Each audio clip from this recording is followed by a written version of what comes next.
Hello प्यारे विद्यार्थियों, मैं हूं प्रदीप चौधरी और आप सभी विद्यार्थियों का हमारे YouTube चैनल PWP पर स्वागत है। जैसा कि हम लोग कक्षा 10 के पहले चैप्टर वास्तविक संख्या का अध्ययन कर रहे हैं और इसमें आप सभी लोगों को पिछले वाले वीडियो में जो संख्या होती है, संख्या के प्रकार, संख्यांक, इन सभी की विस्तार पूर्वक जानकारी दे दी गई है। अब आपको इस दूसरे लेक्चर में भी इसी पाठ से संबंधित और भी जो हेडिंग बाकी हैं उस पर आज जानकारी दी जाएगी। आप सभी लोग अपना नोट्स बनाते चलें, लिखते चलें, समझते चलें, जिससे आपका जो कॉन्सेप्ट है वो बनता जाए और जब हम एक्सरसाइज पर आएंगे तो ऐसा हो कि क्वेश्चन जो रहें वो किसी भी तरीके से समस्यात्मक ज़्यादा ना होने पाए। इसलिए ज़रूरी है कि प्रिपेयर अपना नोट्स करते रहें अच्छे तरीके से और समझते चलें। चलिए देर ना करते हुए हम लोग अपने टॉपिक पर आगे बढ़ेंगे। आज हम लोगों का टॉपिक होगा गुणनखंड। ये आपके इंट्रोडक्शन का सेकंड पार्ट है। अब इसमें गुणनखंड के बारे में सबसे पहले हम लोग सीखेंगे। आखिर गुणनखंड होता क्या है, जिसे फैक्टर कहा जाता है। गुणनखंड को फैक्टर कहा जाता है। चलिए अब हम लोग देखेंगे कि किस प्रकार से गुणनखंड किया जाए, या फिर अभी आपसे कहा जाए बताइए गुणनखंड किसे कहते हैं। तो गुणनखंड की परिभाषा जानने के लिए आपको एक एग्जाम्पल लेना पड़ेगा। जैसे आप किसी संख्या को लेते हैं 4, एक छोटी सी संख्या है 4। अब ये जो 4 है कौन कौन सी संख्या से विभाजित हो जाती है, तो आप ये देखेंगे ये जो 4 है वह 1 से विभाजित हो जाएगा, 4 आपका 2 से विभाजित हो जाएगा, 4 आपका 4 से विभाजित हो जाएगा। अर्थात इस संख्या को विभाजित करने वाली यही केवल 3 संख्याएं ही हैं और इसके अतिरिक्त किसी भी पूर्ण संख्या से यह 4 आपका विभाजित नहीं होगा। तो यहां से ये अर्थ निकल गया कि किसी भी संख्या को पूर्णतया विभाजित करने वाले सभी संख्याओं को हम लोग गुणनखंड कहते हैं। चलिए इसकी परिभाषा हम लोग लिखेंगे। किसी संख्या को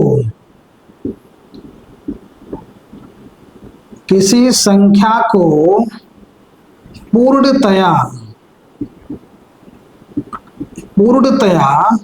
विभाजित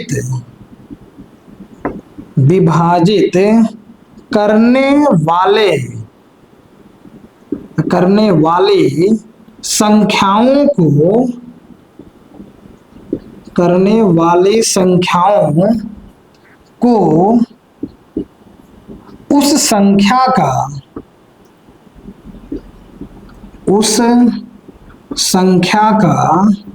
गुणनखंड कहते हैं। उस संख्या का गुणनखंड कहते हैं। चलिए अब इसमें हम लोग एग्जाम्पल देखेंगे। एग्जाम्पल जैसे अभी आपको एक हमने संख्या बता दिया 4 के बारे में, आप एक एग्जाम्पल और ले लीजिए। जैसे मान लीजिए 20 है। अब आपसे ये पूछा जाए कि बताइए 20 का गुणनखंड क्या क्या होगा, या 20 का गुणनखंड कौन कौन सी संख्याएं होंगी। तो हम लोग ये देखेंगे ये जो 20 है वह सबसे पहले 1 से कटेगा। ये 20 जो है 2 के भी टेबल में आता है, 2 × 20 मिलेगा। इसके बाद में 4 के भी टेबल में आएगा, अर्थात 4 से डिवाइड हो जाएगा। फिर इसके बाद में 5 से डिवाइड होगा, इसके बाद में 10 से डिवाइड होगा और अंतिम में ये स्वयं अर्थात 20 से ही डिवाइड हो जाएगा। अर्थात ये जो 20 है इसके गुणनखंड 1, 2, 4, 5, 10, 20 ये सभी जितने भी संख्याएं मिली हैं ये सभी इसको पूर्णतया विभाजित कर देंगे। इसीलिए ये 20 के सभी अंक जो है गुणनखंड कहलाएंगे। चलिए उम्मीद है आप लोग समझ पाए होंगे। अब इसी की अगली कड़ी में हम लोग चलेंगे गुणनखंड वृक्ष। गुणनखंड वृक्ष, इसे हम लोग कहते हैं फैक्टर्स ट्रीज।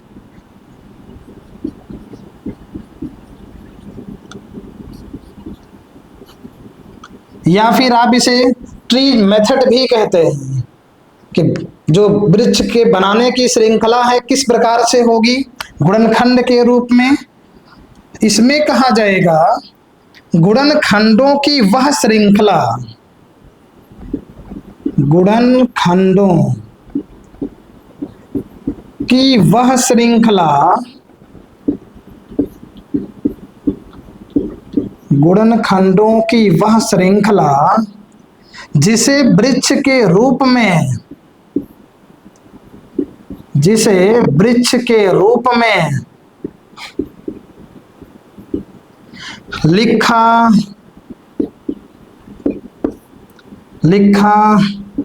जा सकता है, उसे गुणनखंड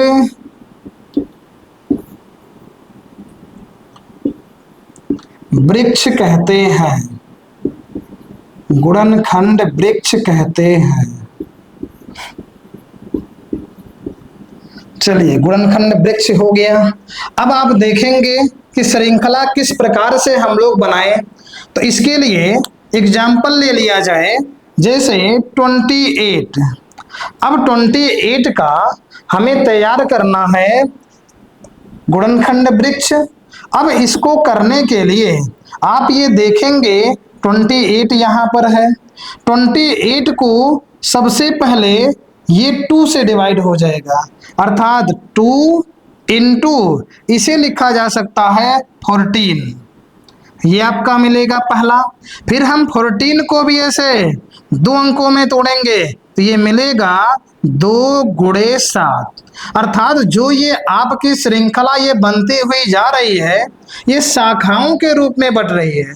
पहले यहाँ 28 था, यहाँ 28 है, तो ये 2 गुणे 14 में बढ़ गया। फिर इसकी जो शाखा एक 14 थी, फिर ये बढ़ गया। अब यहाँ देखेंगे ये इससे आगे नहीं बढ़ेगा, क्योंकि 2 और 7 जो है अभाज्य संख्याएं होती हैं, इसीलिए आप ये देखेंगे इसके आगे जो है इस वृक्ष को बढ़ाया नहीं जा सकता है। अब आप यहाँ देख लिए कि ये आपका एक मान लीजिए मेन संख्या है, उसको पहले ब्रेक कीजिए 2 अंकों में, फिर उसके बाद जो संख्या अगली वाली बढ़ रही है उसे भी आप बांट दीजिए अलग अलग भागों में गुणनखंडों के रूप में, और जब लास्ट में आपका अभाज्य संख्या बच जाएगी तब उसके बाद में आगे हम उसे नहीं ले जाएंगे और उसी पर ही रोक देंगे। तो ये जो श्रृंखला बनी आपकी है, इसी को ही कहा जाएगा गुणनखंड वृक्ष। और आप एग्जाम्पल ऐसे ले सकते हैं, मान लीजिए आपने लिख लिया है 20।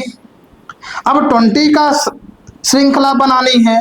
अब 20 की श्रृंखला बनाने के लिए आप ये देखेंगे 20 हमारे पास है, इसको 2 भागों में 2 संख्याओं में तोड़ दीजिए, तो लिखेंगे यहाँ 2 इंटू 10। इसी प्रकार से जब 10 को ब्रेक करेंगे तो यहाँ मिल जाएगा आपका 2 इंटू 5।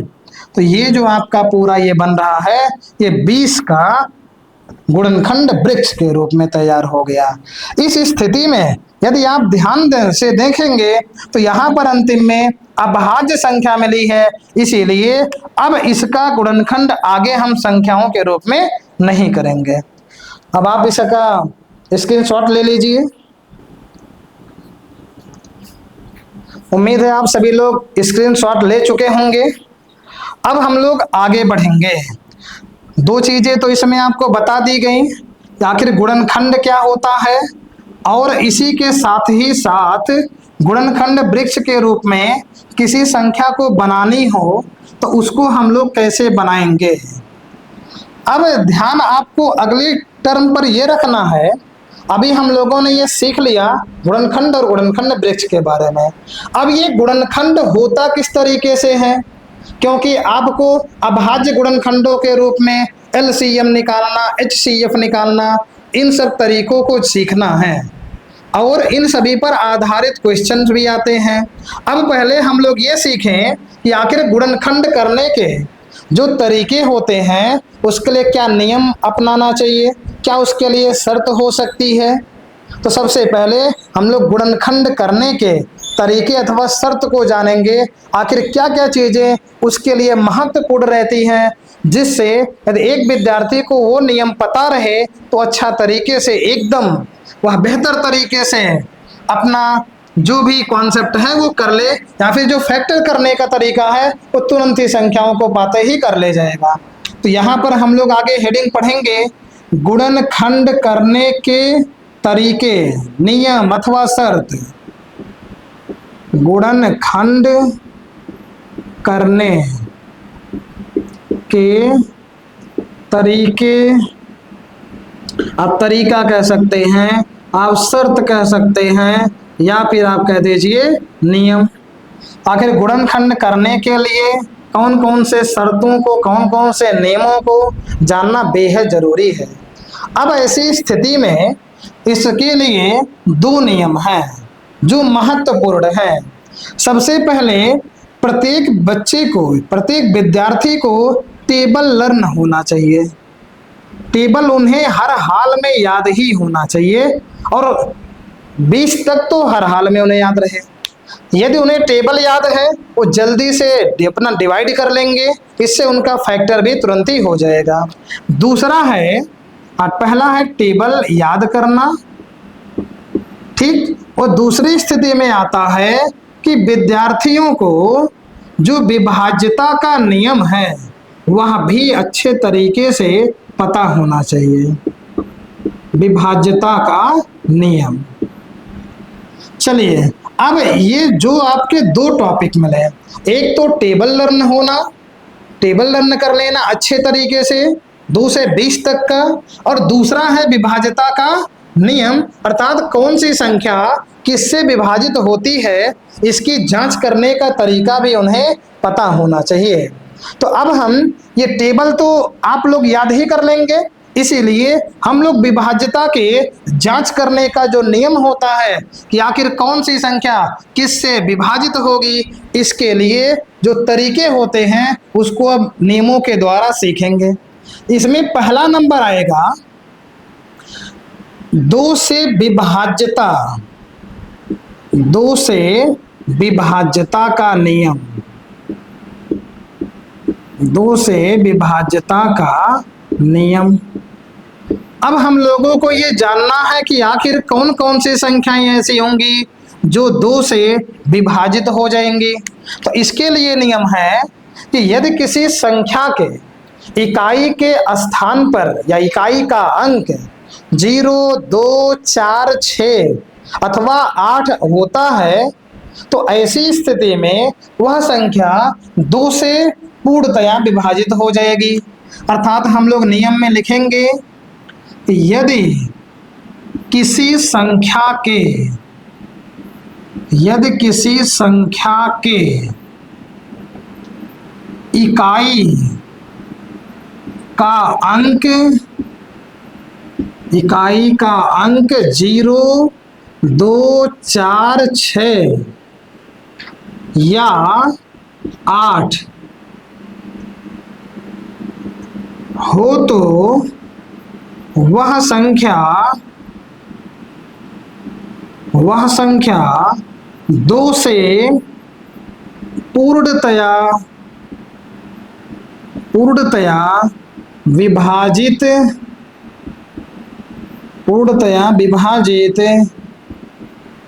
हो जाती है। चलिए एग्जाम्पल अब हम लोग देखेंगे। एग्जाम्पल में वे सभी संख्याएं आएंगी जिसके इकाई का अंक 0, 2, 4, 6 या 8 होता है। तो ऐसी स्थिति में आप एग्जाम्पल में 10 लिख सकते हैं, आप एग्जाम्पल में 234 लिख सकते हैं, आप एग्जाम्पल में 3020 लिख सकते हैं। ऐसे अनेकों संख्याएं आती हैं जो 2 से विभाजित हो जाती हैं। अब इसके बाद दूसरे नियम में हम लोगों को सीखना है 3 से विभाज्यता का नियम, 3 से विभाज्यता का नियम। 3 से विभाज्यता का नियम क्या है? Divisibility rule of 3। अब ऐसी स्थिति में आप 3 से नियम में जानेंगे कि जो भी संख्या दी गई है उसके प्रत्येक अंकों को जोड़िए, जोड़ने के बाद में जो संख्या मिल रही है उसे 3 से भाग दीजिए। डिवाइड करने के बाद वह यदि 3 से पूरे तरीके से विभाजित हो जाती है तो वह पूरी संख्या 3 से विभाजित हो जाएगी। अर्थात इसमें कहा जा सकता है कि यदि किसी संख्या के अंकों का योग, यदि किसी संख्या के अंकों का योग 3 से विभाज्य है, 3 से विभाज्य है, तो वह संख्या भी 3 से विभाजित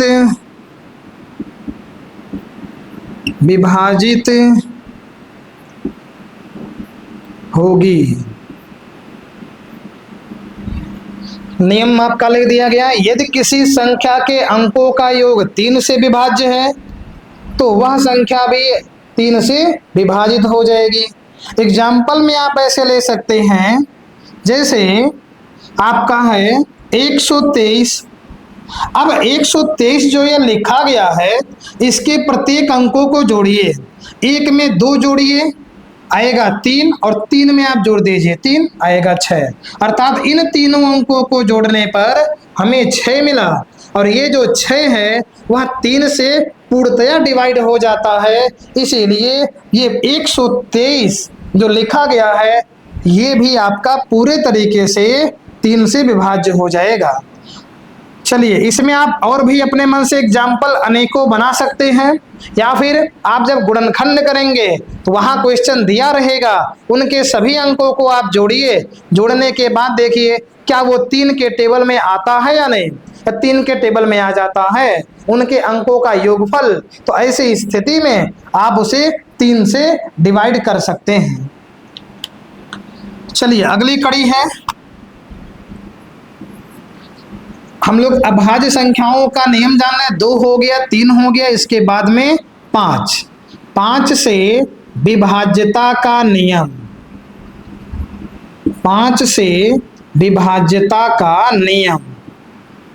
अब 5 से विभाज्यता के नियम में आपको जानना है कि यदि कोई संख्या ऐसी है जिसके इकाई का अंक 0 या 5 हो तो ऐसी सभी संख्याएं 5 से पूर्णतया विभाजित हो जाती हैं।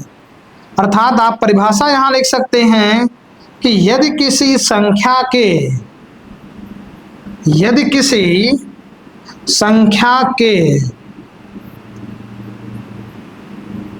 इकाई का अंक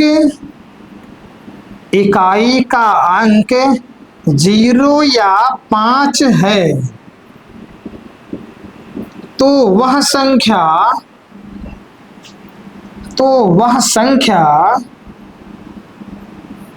5 से पूर्णतया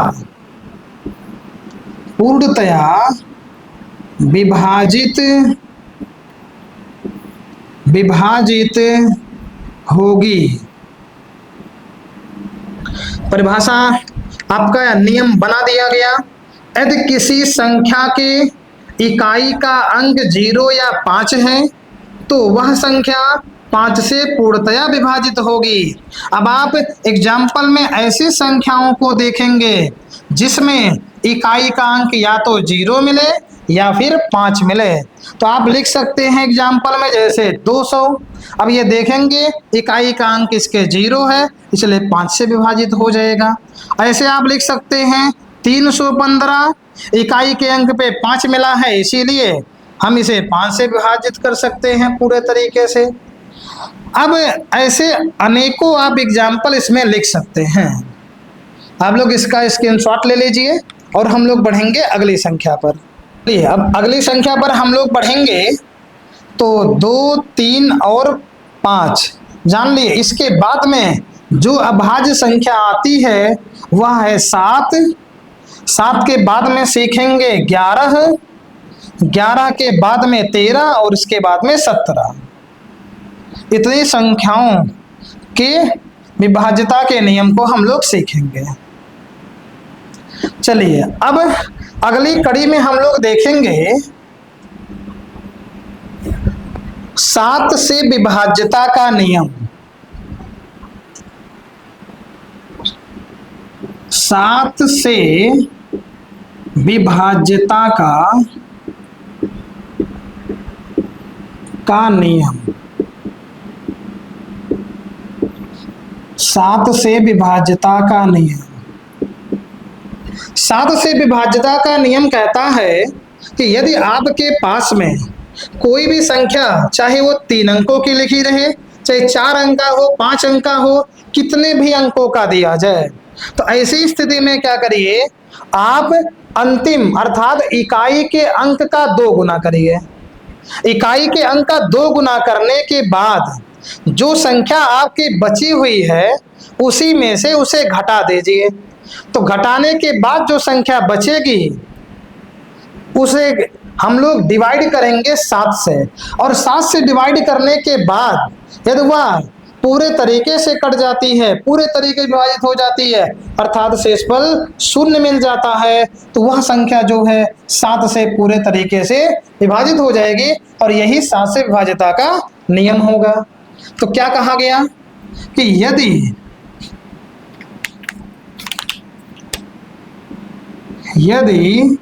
किसी संख्या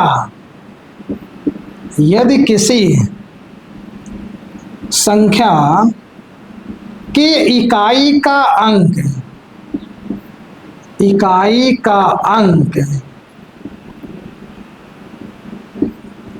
2 गुना करके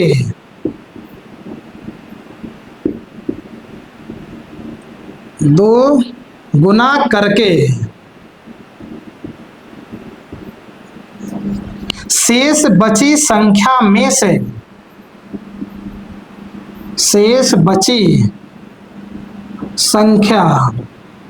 में से घटाया जाए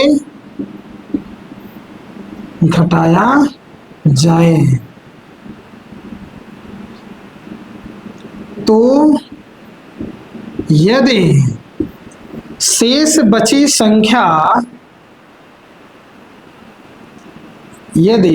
घटाने के पश्चात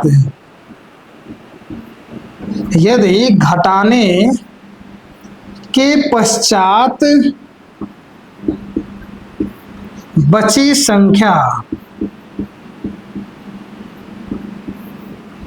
7 से पूर्णतया विभाजित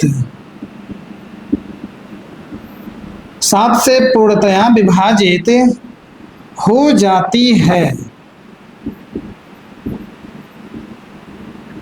तो वह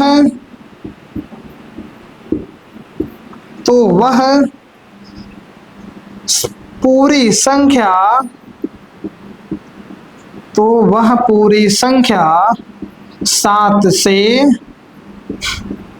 पूर्णतया विभाजित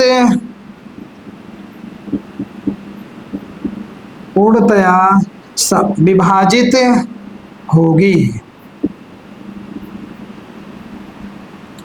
कहा गया यदि किसी संख्या के इकाई का अंक 2 गुना करके शेष बची संख्या में से घटाया जाए और घटाने के बाद में जो बची संख्या है उसे 7 से भाग दिया जाए, पूरे तरीके से विभाजित हो जाए, तो जो संख्या पूरी दी गई है वह भी 7 से विभाजित हो जाएगी। अब हम लोग देखेंगे एग्जाम्पल। इसका एग्जाम्पल में देखा जाए तो मान लीजिए एक संख्या हो 861 अब इस नियम को हम लोगों को जानना है, तो इसके इकाई के अंक का आप 2 गुना करिए। तो यहाँ पर यदि देखा जाए, इकाई के अंक का यदि 2 गुना करेंगे, यहाँ लिख दिया जाए इकाई के अंक का, इकाई के अंक का 2 गुना यदि किया जाएगा, अर्थात 1 गुणे 2 अर्थात आपको 2 मिलेगा। अब इकाई के अंक का 2 गुना कर दिया गया, जो शेष ये बची संख्या रह जाती है, जब आप 1 को यहां से हटाएंगे तो ये 2 अंकों की संख्या अर्थात आपके पास में 86 बचेगा। ऐसी स्थिति में जो ये बची संख्या है, इसमें से इसको घटा दीजिए, आएगा 86 माइनस 2 और ये बचेगा आपका 84। अब जो ये बची संख्या है 84, इसमें आप 7 से डिवाइड करिए। 7 से डिवाइड करेंगे 84 में तो 7 1 जा 7, बचेगा 1, 4 आ गया, 7 2 जा 14। अब ये आपका रिमाइंडर जो है कुछ भी नहीं बचा, अर्थात ये पूरे तरीके 7 से डिवाइड हो गए। अब ये जो आपका 861 अर्थात 861 दिया गया है, यह भी 7 से पूरे तरीके से विभाजित हो जाएगी।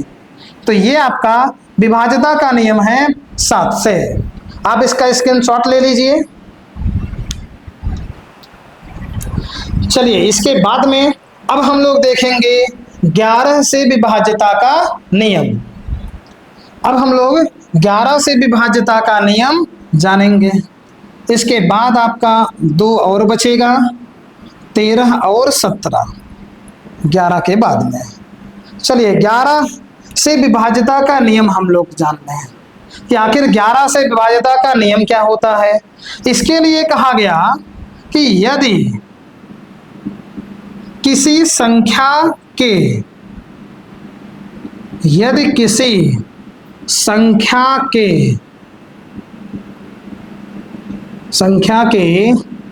सम तथा विषम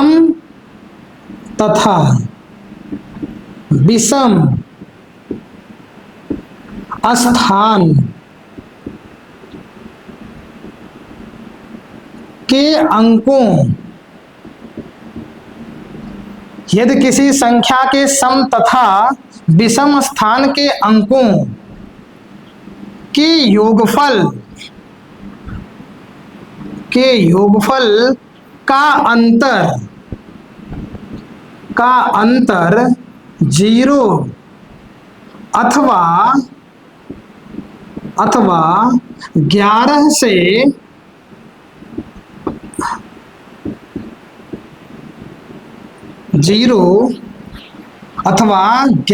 से विभाज्य होने वाली संख्या प्राप्त होती है तो वह संख्या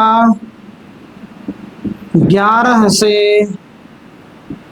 पूर्णतया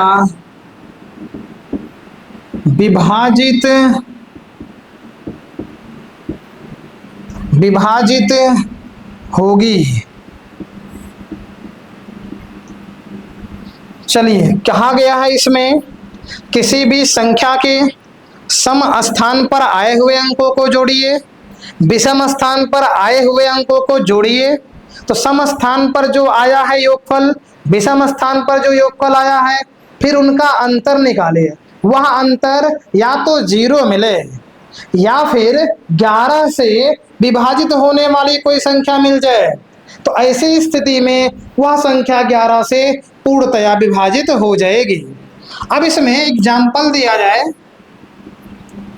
जैसे मान लीजिए आप इसमें ऐसी संख्या लीजिए जिसके इकाई दहाई को नहीं देखना है, इसमें आप सम और विषम स्थान के अंकों का योगफल लेंगे।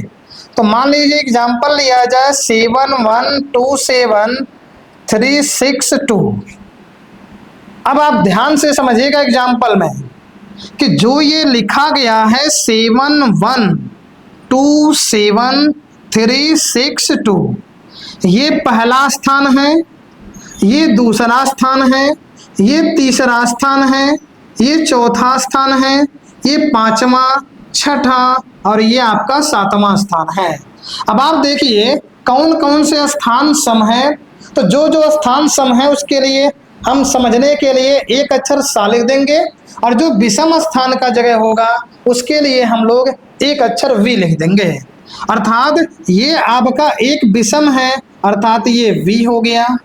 इसके बाद ये आपका सम स्थान होगा, ये आपका विषम स्थान होगा, ये आपका सम स्थान होगा, ये भी आपका विषम, ये आपका सम, इसके बाद में ये विषम स्थान होगा। आपको क्या करना है, पहले सम स्थान के अंकों का योग निकालना है। तो सम स्थान के अंकों का योग प्राप्त करना है।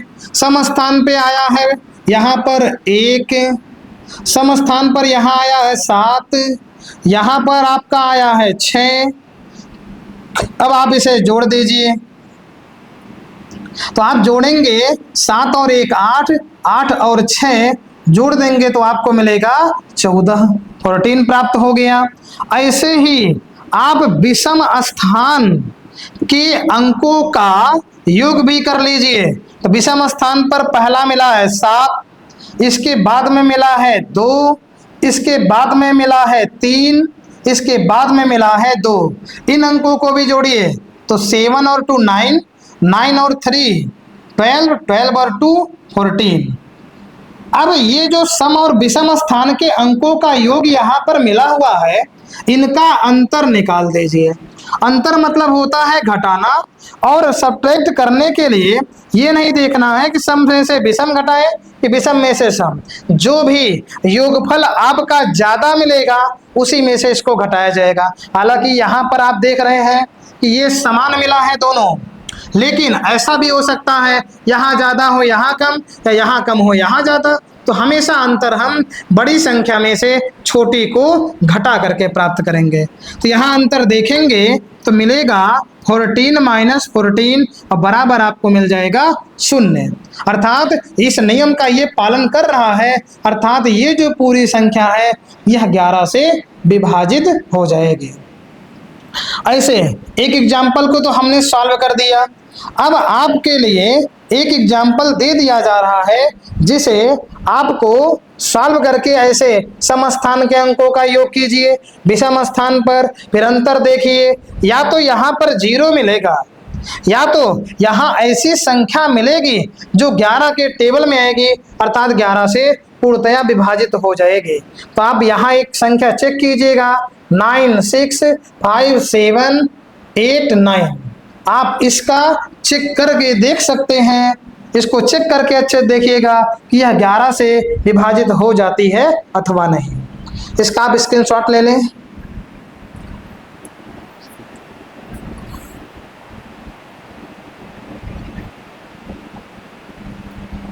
चलिए इसके बाद में हम लोग देखेंगे 13 से विभाज्यता का नियम। 13 से विभाज्यता का नियम, इसके बाद केवल एक बचेगा। 13 से विभाज्यता का नियम।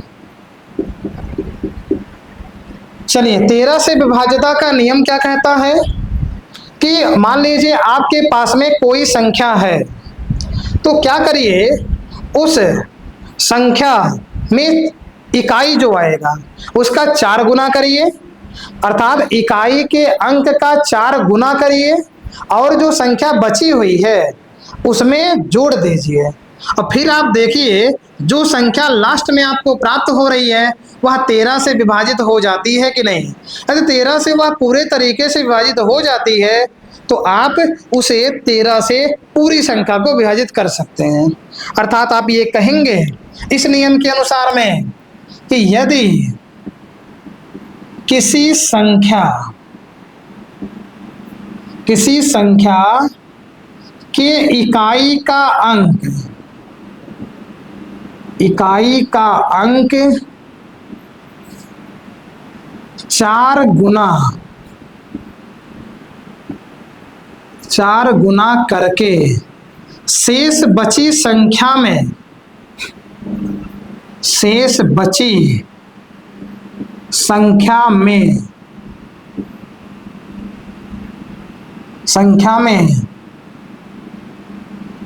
जोड़ने के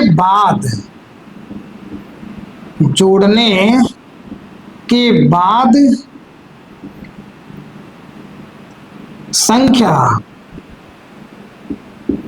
13 से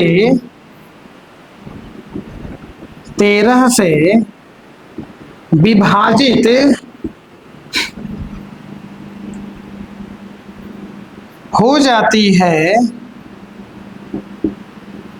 हो जाती है तो वह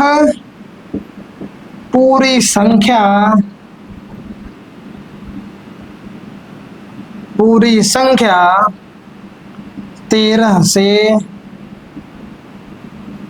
विभाजित होगी। चलिए इस नियम को आप समझिए।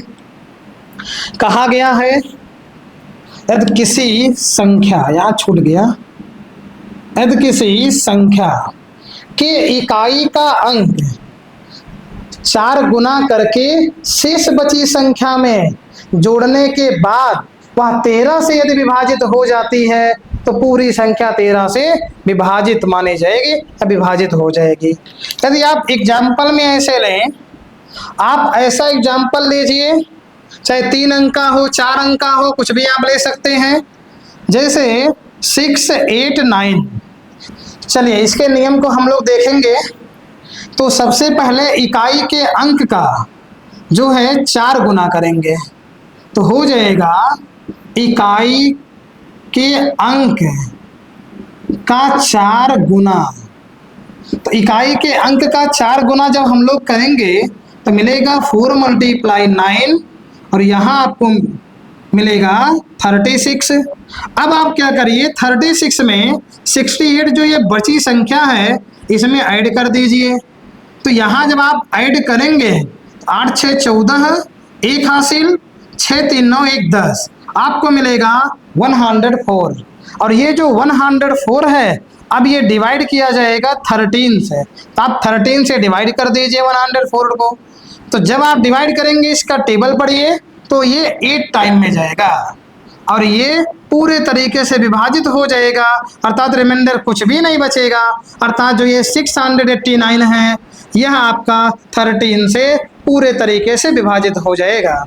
अब आपके लिए एक एग्जाम्पल और दिया जा रहा है जिसे आप लोग घर पर करेंगे, चेक करेंगे। 897। अब आप इसे चेक करके देखिएगा क्या ये संख्या 13 के डिविजिबिलिटी रूल में आता है या नहीं।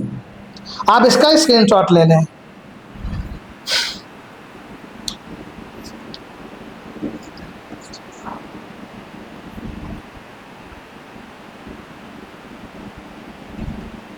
चलिए हम लोग अब लास्ट 17 पर पहुंचेंगे। 17 से डिविजिबिलिटी रूल क्या होगी, इसके लिए भी आपको देखना है कि जो भी संख्या दी रहेगी उसके इकाई के अंक का आप 5 गुना करिए। इकाई के अंक का आप 5 गुना करिए।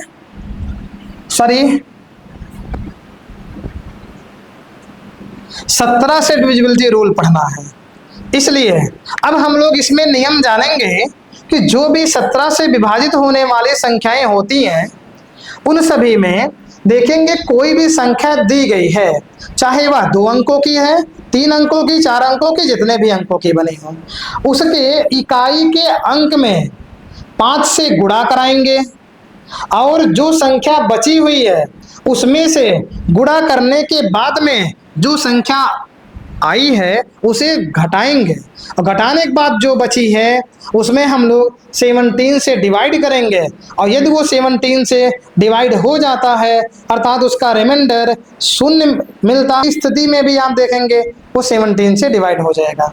खासकर जीरो विभाज्यता का नियम में मिलेगा कि ये 17 से जब डिवाइड करें तो शेषफल 0 मिल जाए। अर्थात कहने का तात्पर्य है कि यदि किसी संख्या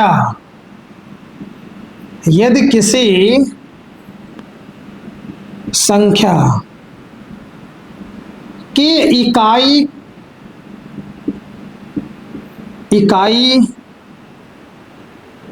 के अंक का 5 गुना करके शेष बची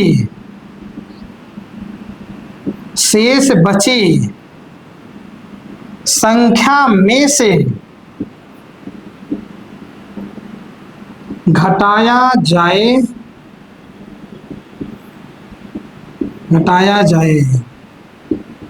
तो प्राप्त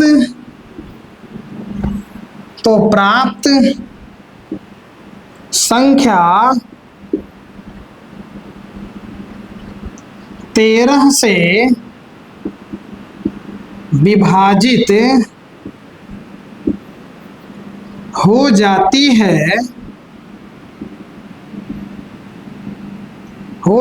है तो वह पूरी संख्या 17 से पूर्णतया 17 का नियम है, पूर्णतया विभाजित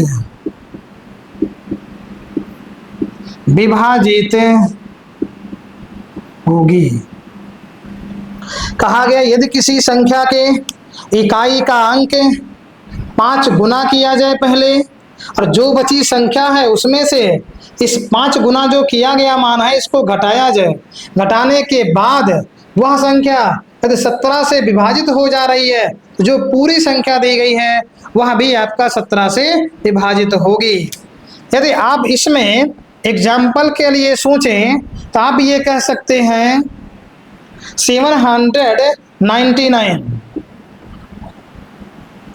799 को हम लोग चेक करेंगे क्या ये 17 से डिवाइड है कि नहीं, तो इसके नियम को लेकर चलेंगे।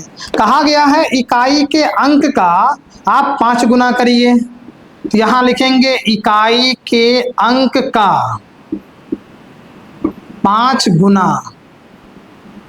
इकाई के अंक का जब 5 गुना करेंगे तो 9 का मल्टीप्लाई 5 में होगा, 9 5 जा 45, और जो ये बची संख्या है अर्थात 79, इसमें से ये जो इकाई के अंक का 5 गुना करने पर मिला है इसे सब्ट्रैक्ट किया जाएगा। 79 माइनस 45। अब आप इसे सब्ट्रैक्ट करें, 9 में से 5 गया तो यहाँ आपको मिलेगा 4, और यहाँ से आप करेंगे तो मिल जाएगा 3, अर्थात 34 मिल गया। अब 34 को आप 17 से डिवाइड करिए। 17 से जब आप डिवाइड करेंगे तो ऐसी स्थिति में 2 बार टेबल पढ़ना पड़ेगा।